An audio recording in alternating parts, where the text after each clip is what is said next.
Time management या समय व्यवस्थापन के आज के मेरे क्लास में लास्ट क्लास में हमने पढ़ा था टाइम मैनेजमेंट क्या होता है, importance of time management, how to manage time और डिफरेंट टाइम जैसे clock time, psychological time, biological time और टाइम कोर्स को हमने पढ़ा था। आज के इस क्लास में हम पढ़ेंगे समय उपयोग के निर्धारक तत्व। यानी समय एक निश्चित साधन होता है, एक सीमित साधन होता है और उसका अधिकतम हम उपयोग करके लक्ष्य की प्राप्ति कर सकते हैं। आप समय के निर्धारक तत्व कौन कौन से होते हैं?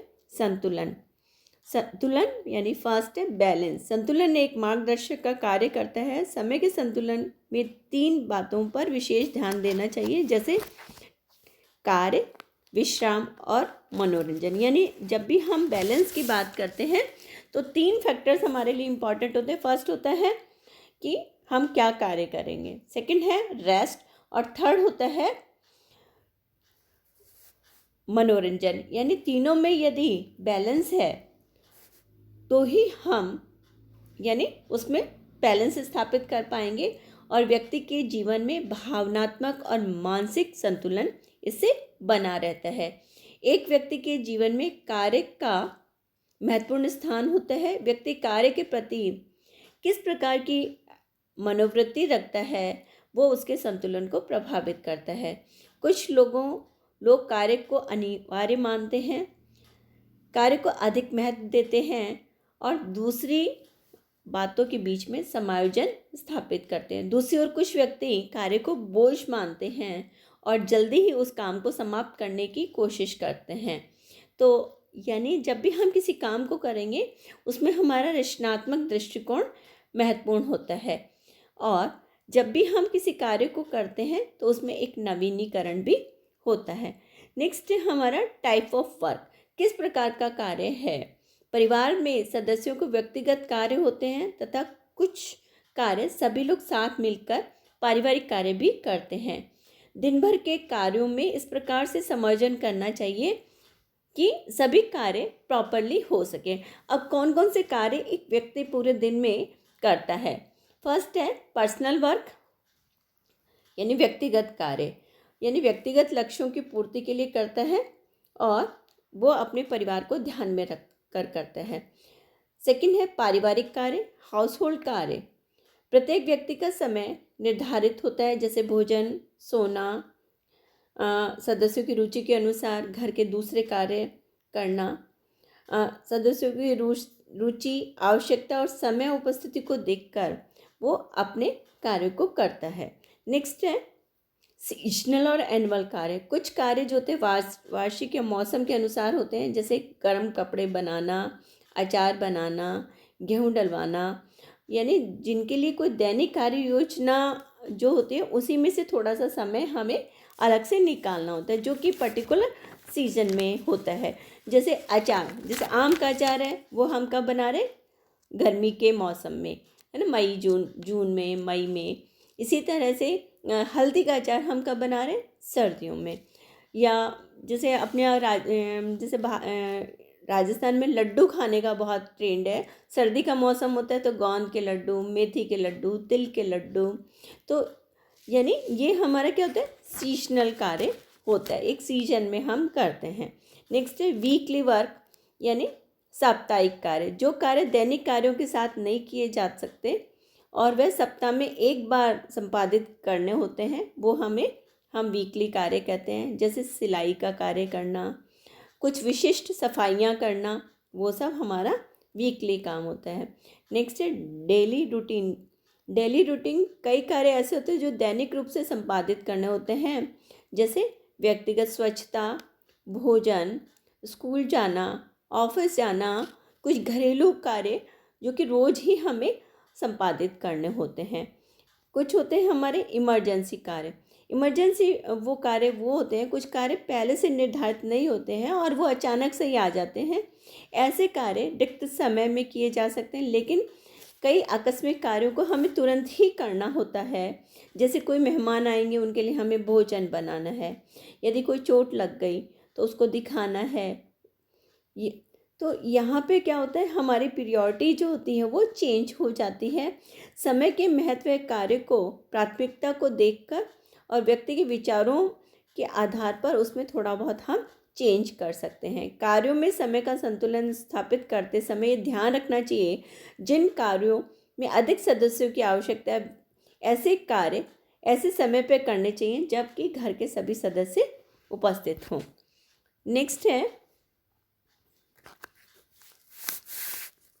एक और जो है पीक लोड का टाइम। इसमें एक और होता है, पीक लोड का मतलब होता है कि जब पूरे दिन में एक ऐसा समय होता है जब एक साथ अधिक से अधिक कार्य गृहिणी को संपादित करने होते हैं। घर की व्यवस्था, जैसे सुबह का समय हम कहते हैं कि वो अधिकतम व्यस्तता का समय होता है, क्योंकि जब उस समय जैसे सभी बच्चे या जो ऑफिस में कार्य करने वाले लोग होते हैं उनको सबको स्कूल जाना होता है, कॉलेज जाना होता है, ऑफिस जाना होता है। इसके अलावा जो है उसको खुद के दैनिक स्नान है, साफ़ सफाई है, भोजन है, नाश्ता है, तो ये सारे कार्य एक साथ करने पड़ते हैं। समय व्यवस्थापन इस प्रकार करना चाहिए कि सारे कार्य दिन भर में फैले हुए हों, लेकिन फिर भी कुछ कार्य हमारे जो घरों में एक समय में होते हैं, तो वो वाला पीक लोड पीरियड होता है। तो उसके लिए एक काम ये भी कर सकते हैं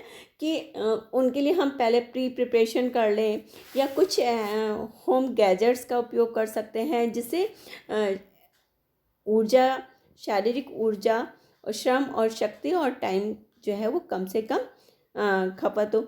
इसी की तरह कपड़े धोने के लिए हम मशीन यूज़ कर सकते हैं।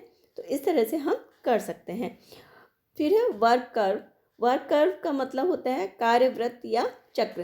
कार्यव्रत समय और कार्य शक्ति को दर्शाता है। प्रत्येक गृहिणी की कार्य क्षमता और गृह कार्यों की प्रवृत्ति भिन्न भिन्न होती है। कार्यव्रत को देखकर ये ज्ञान किया जा सकता है किस समय गृहिणी के पास कार्य की अधिकता है तथा उसकी कार्य क्षमता किस प्रकार या किस टाइम में घटती है। जैसे सुबह किस टाइम में जो होता है, जो शारीरिक शक्ति और स्फूर्ति बहुत ज़्यादा होती है, उस समय बहुत तेज़ी से काम होता है, लेकिन शाम के टाइम में या दोपहर के बाद में जो होता है वो शक्ति क्षीण होने लगती है, काम ठीक प्रकार से नहीं हो पाता है। तो इस तरह से हमें कार्य को इस तरह से विभाजित करना चाहिए। जो मोस्ट लाइक वर्क हैं वो जो है पहले करने चाहिए, और जिन कार्यों को करने में कम ऊर्जा की आवश्यकता होती है उनको बाद में करना चाहिए, या जिन कार्यों से ज़्यादा थकान जो है, हल्के कार्य जो है वो थकान के बाद में करनी चाहिए। यानी एक भारी कार्य करने के पश्चात में एक हल्का कार्य करना चाहिए, जिससे थकान बहुत ज़्यादा उत्पन्न नहीं होती। इसी तरह से प्राथमिकता को ध्यान में रखना चाहिए। आवश्यक कार्य पहले करने चाहिए, अनावश्यक कार्यों को बाद में करना चाहिए। इसी तरह रुचिक कार्य को विश्राम के तौर पर किया जा सकता है, और नीरस कार्यों को रुचिकर कार्य से के साथ में करना चाहिए। तो इस तरह से हम जो है अपने वर्क कर्व को थोड़ा सा चेंज कर सकते हैं। और जब बिल्कुल शक्ति नहीं होती है उस समय बिल्कुल हल्के या बहुत ही लाइट कार्य व्यक्ति को करना चाहिए। नेक्स्ट है टाइम कॉस्ट। घर के कार्यों को करने में समय बहुत ज़्यादा व्यतीत करना पड़ता है। एक कार्य को करने में प्रत्येक गृहिणी को अलग अलग समय लगता है। यह व्यक्ति विशेष पर निर्भर करता है कि वह अपने समय को कितना महत्व देता है। समय मूल्य को पहचानने के कुछ लाभ होते हैं, यानी प्रत्येक गृहिणी को अपने टाइम को पहचानना चाहिए, क्योंकि हर गृहिणी की प्रकृति सेम नहीं होती है। तो फर्स्ट है क्या लाभ होंगे इसको, टाइम कॉस्ट को या समय के महत्व या मूल्य को समझने के लिए।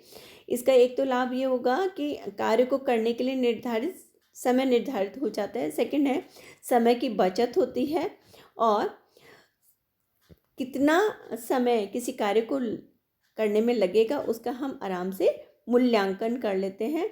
नेक्स्ट है गुणात्मक यानी क्वालिटी और एफिशिएंसी में वृद्धि होती है। यानी जब भी हम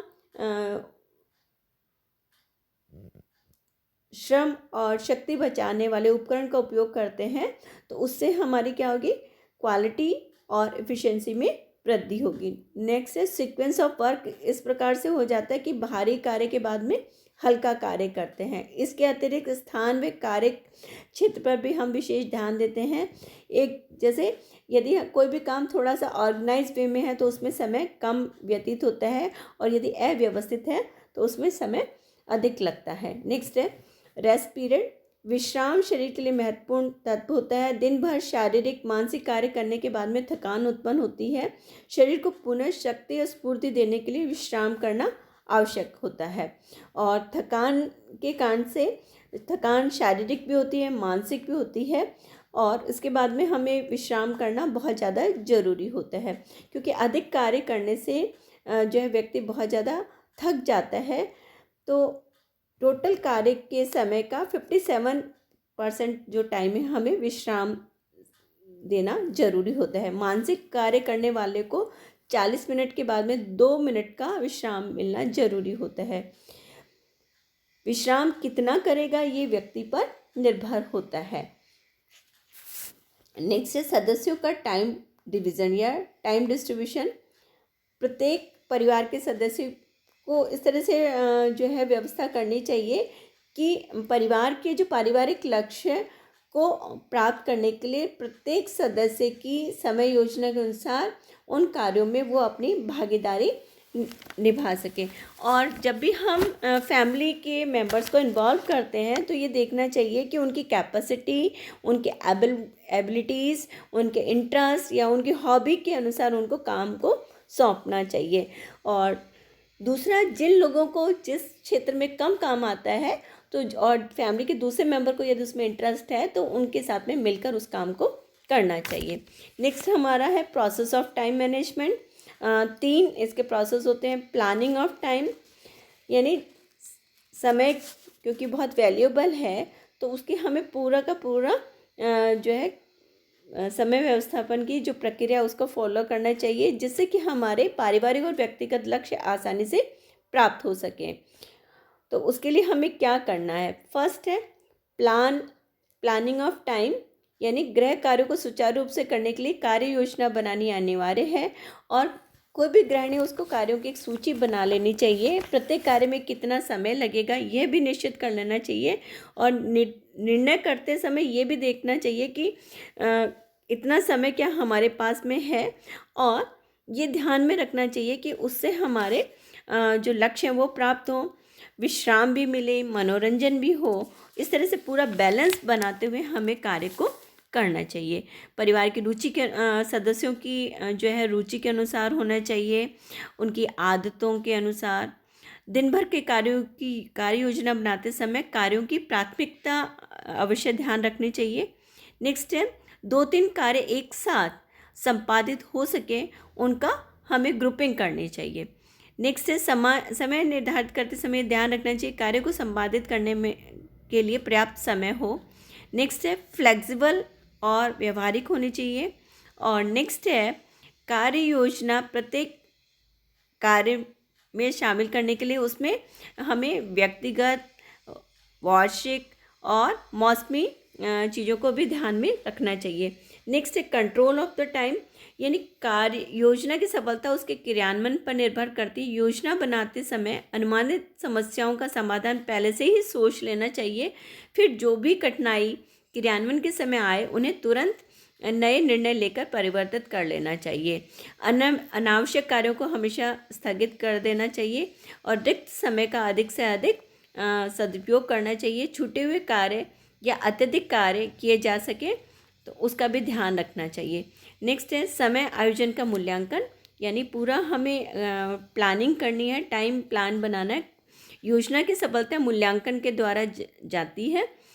असफलता और समस्याओं के कारण का पता लगाना चाहिए। योजना व्यवहारिक अथवा अव्यवहारिक है ये भी हमें देखना चाहिए। मूल्यांकन के लिए एक चार्ट का भी हम हेल्प ले सकते हैं और उसको गैंट चार्ट के द्वारा हम उसका